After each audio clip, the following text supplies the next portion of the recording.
আসসালামু আলাইকুম। সংবাদে আপনাদের সবাইকে স্বাগত জানাচ্ছি। আমি ফিরোজ তোহা। শুরুতেই সংবাদ শিরোনাম জানিয়ে দেব এই মুহূর্তে হাতে পাওয়া সর্বশেষ গুরুত্বপূর্ণ আপডেট বাংলা সংবাদ। শুরুতেই থাকছে আন্দোলনের ছাত্রীকে ধর্ষণের অভিযোগে ছাত্রলীগ কর্মীকে গণধোলাই। গত ৫ আগস্ট বৈষম্য বিরোধী ছাত্র আন্দোলন চলাকালে আন্দোলনকারী এক শিক্ষার্থীকে ধর্ষণের অভিযোগে ২ ছাত্রলীগ কর্মীকে আটক করেছেন শিক্ষার্থীরা। শনিবার বিকেলে রাজশাহী শহরের ওপারে পদ্মার দুর্গম চর থেকে কটা নামক একজনকে ধরে নিয়ে আসেন শিক্ষার্থীরা। এ সময় বিক্ষুব্ধ শিক্ষার্থীরা গণধোলাই দিলে সে গুরুতর আহত হয়।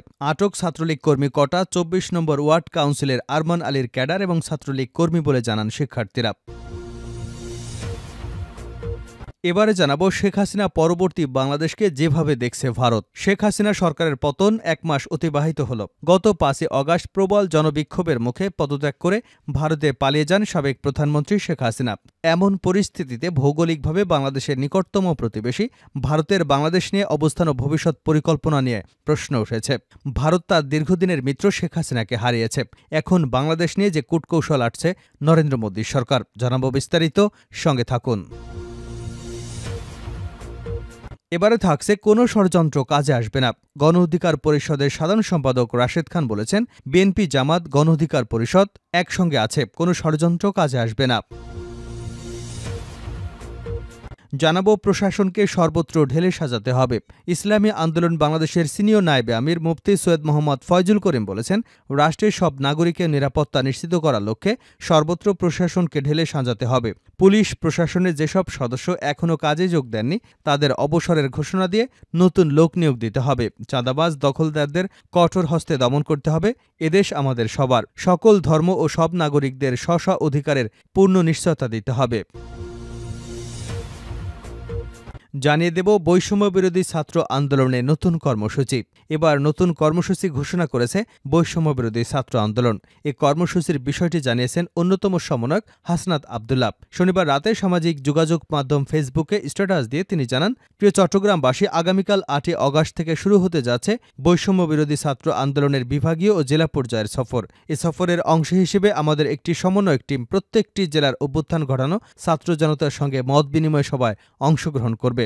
সফরের প্রথম জেলা হিসেবে আগামীকাল চট্টগ্রামে ২টি মত বিনিময় সভা অনুষ্ঠিত হবে। ছাত্র জনতার সঙ্গে মত বিনিময়ে প্রথম সভাটি চট্টগ্রাম বিশ্ববিদ্যালয় বেলা ১১টায় অনুষ্ঠিত হবার কথা রয়েছে। এবং সর্বশেষ জানাবো আন্তর্জাতিক সংবাদ। গোলান ব্রিগেডের দপ্তরে হিজবুল্লাহর হামলা, তটস্থ ইসরায়েল। লেবাননের সশস্ত্র গোষ্ঠী হিজবুল্লাহ শনিবার ইসরায়েলি সেনাবাহিনীর গোলান ব্রিগেডের সদর দপ্তরে বেশ কিছু রকেট ও ক্ষেপণাস্ত্র হামলা চালিয়েছে। এদিন হিজবুল্লাহ এক বিবৃতিতে জানানো হয়েছে, তাদের যোদ্ধারা জাবাল নেরিয়া গোলান ঘাঁটিতে কাতিউষা রকেট ছুড়েছে। হামলাটি লেবাননের ফ্রাউন গ্রামে ইসরায়েলি বাহিনীর সামরিক হামলা এবং আবাসিক ভবনগুলোতে চালানো নৃশংসতার প্রতিশোধ হিসেবে পরিচালিত হয়েছে। এতক্ষণ শিরোনাম শুনছিলেন, এবার বিস্তারিত। প্রিয় দর্শক, আপনি যদি এই চ্যানেলে নতুন হয়ে থাকেন, ভিডিওটি দেখতে দেখতে চ্যানেলটি সাবস্ক্রাইব করে আমাদের সঙ্গে থাকুন। আর এই ভিডিও সম্পর্কে আপনি আপনার মূল্যবান মতামতটি কমেন্ট বক্সে জানিয়ে দিন। আর হ্যাঁ প্রিয় দর্শক, জানিয়ে দিন ভিডিওটি কোথা থেকে দেখছেন। আন্দোলনের ছাত্রীকে ধর্ষণের অভিযোগে ছাত্রলীগ কর্মীকে গণধোলাই। গত ৫ আগস্ট বৈষম্য বিরোধী ছাত্র আন্দোলন চলাকালে আন্দোলনকারী এক শিক্ষার্থীকে ধর্ষণের অভিযোগে ২ ছাত্রলীগ কর্মীকে আটক করেছেন শিক্ষার্থীরা। শনিবার বিকেলে রাজশাহী শহরের ওপারে পদ্মার দুর্গম চর থেকে কটা নামক একজনকে ধরে নিয়ে আসে শিক্ষার্থীরা। এ সময় বিক্ষুব্ধ শিক্ষার্থীরা গণধোলাই দিলে সে গুরুতর আহত হয়। আটক ছাত্রলীগ কর্মী কটা ২৪ নম্বর ওয়ার্ড কাউন্সিলর আরমান আলীর ক্যাডার এবং ছাত্রলীগ কর্মী বলে জানায় শিক্ষার্থীরা। আরেকজনের নাম আসেনি, সেও ছাত্রলীগের কর্মী এবং ধর্ষণের সঙ্গে জড়িত বলে শিক্ষার্থীরা নিশ্চিত করেছে। বৈষম্য বিরোধী ছাত্র আন্দোলনে রাজশাহী বিশ্ববিদ্যালয়ের সমন্বয়ক সালাউদ্দিন আম্বার জানান, গত ৫ আগস্ট আন্দোলনের দিনে এক ছাত্রীকে ধর্ষণ করে অভিযুক্তরা। দীর্ঘদিন থেকে পদ্মার দুর্গমচরে তারা আত্মগোপনে ছিল। শিক্ষার্থীরা কটা নামক অভিযুক্ত ওই ব্যক্তির অবস্থান শনাক্ত করে সেখান থেকে ধরে নিয়ে আসে। এ সময় সাধারণ জনতা তাকে উত্তম মাধ্যমও দেয়। পরে সেখান থেকে উদ্ধার করে তাকে রাজশাহী মেডিকেল কলেজ হাসপাতালে ভর্তি করা হয়েছে। মহানগরীর বোয়ালিয়া মডেল থানার OC S M Masud Parvez বলেন, আমরা ঘটনাটি শুনলাম, কিন্তু এ ঘটনায় কেউ কোনো অভিযোগ দায়ের করেনি। পরে হাসপাতালেও খোঁজ নেওয়া হয়েছে, সেখানেও নাকি তাকে ভর্তি করা হয়নি। তবে আমরা বিষয়টি তদন্ত করে দেখছি। হাসিনা পরবর্তী বাংলাদেশকে যেভাবে দেখছে ভারত। শেখ হাসিনা সরকারের পতনের ১ মাস পার হল। গত ৫ আগস্ট প্রবল জনবিক্ষোভের মুখে পদত্যাগ করে ভারতে পালিয়ে আশ্রয় নিয়েছেন প্রধানমন্ত্রী শেখ হাসিনা। এমন পরিস্থিতিতে ভৌগোলিকভাবে বাংলাদেশের নিকটতম প্রতিবেশী ভারতের বাংলাদেশ নিয়ে অবস্থান ও ভবিষ্যৎ পরিকল্পনা নিয়ে প্রশ্ন উঠেছে। ঢাকায় শেখ হাসিনা সরকারের পতন ও প্রধানমন্ত্রীর দেশ ছাড়ার ঠিক ১৫ দিন আগের কথা।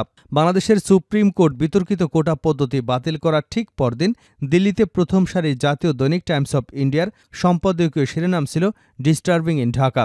সেই সম্পাদকীয়তে আরও লেখা হয়েছিল, কোটা বিরোধী আন্দোলনকে ঘিরে যে সহিংসতা দেখা যাচ্ছে তা আওয়ামী লীগের কর্তৃত্ববাদী ও স্বৈরাচারী রাজনীতির উপসর্গ। ভারতের এখন সময় এসেছে হাসিনার পর কি তা নিয়ে ভাবার। বিগত দেড় দশক ধরে ভারতের বাংলাদেশ নীতি আর শেখ হাসিনা যেভাবে প্রায় সমর্থক হয়ে উঠেছিল, তাতে দিল্লির একটি মূলধারা শীর্ষস্থানীয় দৈনিক ভারতকে বিহাইন্ড হাসিনা ভাবার পরামর্শ দিয়েছিল। সেটা তখনও প্রায় অকল্পনীয় ছিল। এই সম্পাদকীয় প্রকাশিত হবার ঠিক ২ সপ্তাহের মাথায় ঢাকায় নাটকীয় পট পরিবর্তনের মাধ্যমে ভারতকে কিন্তু এখন তাই করতে হচ্ছে। ব্রিটিশ সংবাদ মাধ্যম বিবিসির এক বিশেষ প্রতিবেদনে বলা হয়েছে, হাসিনা পরবর্তী বাংলাদেশ ভারত কী কৌশল নিয়ে এগোবে দিল্লির সেটা ভাবতে বাধ্য হচ্ছে। শেখ হাসিনা চিরকাল ক্ষমতায় থাকবে না, এটা জানা থাকলেও সেই দিন যে এত তাড়াতাড়ি আসবে ভারত এটা কল্পনাও করেনি। টাইমস অব ইন্ডিয়ার ওই সম্পাদকীয়তে বলা হয়, আজকের বাংলাদেশ আসলে গণতন্ত্রের মৌলিক চেক বক্সগুলোতে টিক দিতে ব্যর্থ হয়েছে, যেগুলো হলো একটি কার্যকরী বিরোধী পক্ষ, সুষ্ঠু অবাধ নির্বাচন এবং নিরপেক্ষ স্বাধীন বিচার বিভাগ। আওয়ামী লীগের বিরুদ্ধে ক্রমবর্ধমান জনরোষ ভারতের জন্য একটি বড় নিরাপত্তা দ্বিধা বা সংকট তৈরি করেছে। সেখানে আরও বলা হয়, আওয়ামী লীগ ক্ষমতা থেকে অপসারিত হলে তার জায়গায় একটি পাকিস্তান সমর্থিত সরকার আসুক, ভারত আর যাই হোক তা কখনই চাইবে না। ফলে তাদের এখনই দিশা পাল্টাতে হবে। নিজেদের স্ট্র্যাটেজিক স্বার্থ রক্ষা করতে বাংলাদেশের সমাজের প্রতিটি শ্রেণীর কাছে তাদের রিচ আউট করতে হবে। ভারতের শীর্ষ কর্মকর্তারা একান্ত আলোচনায় মেনে নিচ্ছেন। তখন এই সতর্কবার্তা অনেকটা প্রফেসি বা ভবিষ্যৎবাণীর মতো শোনালেও এই সম্পাদকীয় প্রায় প্রতিটি কথা এখন অক্ষরে অক্ষরে মিলে গেছে। ফলে ভারতের এখন তড়িঘড়ি সে দেশের নতুন অন্তর্বর্তী সরকারের সঙ্গে সম্পর্কের সেতুগুলো তৈরি করতে হচ্ছে। দিল্লি বোঝার চেষ্টা করছে এই সরকারে কাদের প্রভাব বেশি এবং সেই ব্যক্তি বা গোষ্ঠীগুলোকে তারা আদৌ চেনেন কিনা। পাশাপাশি রাজনৈতিকভাবেও আওয়ামী লীগের ভবিষ্যৎ আপাতত অন্ধকার, এটাও বোঝা যাচ্ছে। সে বাস্তবতা থেকে বিকল্প কোনো রাজনৈতিক শক্তির সঙ্গে সম্পর্ক স্থাপন করা যেতে পারে, সেটা কিভাবে ভাবতে হচ্ছে তা নিয়েও। বাংলাদেশের ক্ষমতার পালাবদলের পর জামাত বা হেফাজত ইসলামের মতো ইসলামী শক্তিগুলোর দাপট রমরমা ভারতের জন্য একটা উদ্বেগের কারণ হয়ে উঠেছে। তাছাড়া গত কয়েক বছরে ভারতের বিভিন্ন রাষ্ট্রায়ত্ত বা বেসরকারি সংস্থা বাংলাদেশের বিভিন্ন খাতে শত শত কোটি টাকা লগ্নি করেছে। এই সংকটের মুহূর্তে সেই বিনিয়োগ কিভাবে কতটা রক্ষা পাবে সেটাও ভারতের বড় দুশ্চিন্তার কারণ। এ কারণে বহু প্রকল্পের কাজ এখন থমকে গেছে। ক্ষমতাচ্যুত শেখ হাসিনা ১ মাস ধরে ভারতের মাটিতে অবস্থান করছেন। কর্মকর্তারাই এখন একান্তে স্বীকার করেছেন, নানা কারণে ভারত তাকে না পারছেন গিলতে, না পারছেন ওগড়াতে। অন্যদিকে বাংলাদেশের অন্তর্বর্তী সরকারকে স্বীকৃতি দিতে কয়েক মিনিটের বেশি সময় নেয়নি অন্তর্বর্তী সরকারের প্রধান উপদেষ্টা হিসেবে মোহাম্মদ ইউনূস। গত ৮ই অগাস্ট শপথ নেওয়ার কিছুক্ষণের মধ্যেই ভারতের প্রধানমন্ত্রী নরেন্দ্র মোদী এক্স হ্যান্ডেলে পোস্ট করে নতুন দায়িত্ব গ্রহণের জন্য তাকে শুভেচ্ছা জানিয়েছেন। দুদেশের মানুষের স্বপ্ন পূরণের লক্ষ্যে একযোগে কাজ করতে ভারত যে অঙ্গীকারবদ্ধ, সেই পোস্টে সে কথাও জানিয়েছেন মোদী। এর কিছুদিন পর ভারত যে গ্লোবাল সাউথের শীর্ষ সম্মেলন আয়োজন করেছিল, তাতেও বাংলাদেশের পক্ষ থেকে মোহাম্মদ ইউনূস যোগ দেন এবং সবাই ভার্চুয়ালি ভাষণ দেন। পরে দুজনের মধ্যে টেলিফোনে কথাবার্তা হয়েছে। ফলে ভারতের চোখে বাংলাদেশের নতুন সরকার প্রধান যে তিনি, এ নিয়ে তখনই দ্বিধাদ্বন্দ্বের অবকাশ ছিল না। শুধু এই নতুন সরকারকে স্বীকৃতি দেওয়াই নয়, শেখ হাসিনা যে বাংলাদেশের জন্য অতীত, এটাও গত ১ মাসে ভারত বারেবারেই বুঝিয়ে দিয়েছে। কোনো ষড়যন্ত্র কাজে আসবে না রাশেদ খান।